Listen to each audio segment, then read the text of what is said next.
Monsieur le Président, chers collègues, avant de commencer mon intervention, je voulais tout de même signaler que nos amendements sont plus faciles à rejeter que ceux du PRG.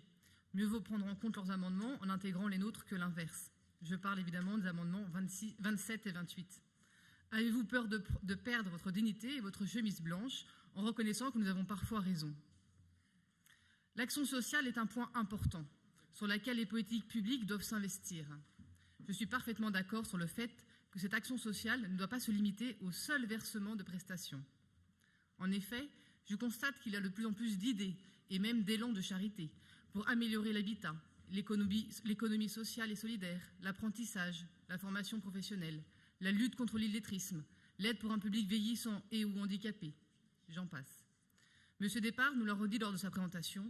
Aujourd'hui, les dépenses sociales sont passées de 15% du PIB en 1959 à 30% en 2010. Et pourtant, toujours plus de précarité. Mais ne pensez-vous pas que ce sont des pansements sur des jambes de bois? Oui, il faut agir et agir vite. Il faut aider, c'est urgent. Mais assister à coups de subventions, on parle quand même de plusieurs millions d'euros, ne traite pas les causes du problème. Comment se fait-il qu'en 2018, avec tout le système social que les gouvernements successifs ont mis en place, nous n'ayons toujours pas identifié clairement les besoins sociaux mal satisfaits? Comment se fait-il que nous soyons le pays européen où il y ait le plus de délinquants qui sortent et qui retournent en prison? Comment se fait-il que l'illettrisme soit de plus en plus présent sur notre territoire, mais plus généralement partout en France? Et ce n'est pas l'obligation de la scolarisation dès l'âge de 3 ans qui changera les choses, sauf peut-être de mettre plus à mal les municipalités.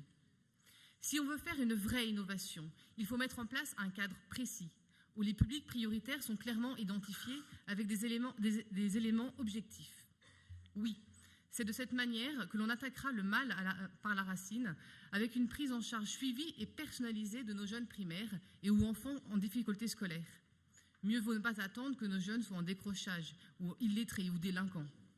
En conséquence, nous en convenons avec vous, l'innovation sociale est importante, je l'ai dit, mais le rapport que vous présentez est trop vague, raison pour laquelle nous avions proposé 5 vœux avec Madame Surplis.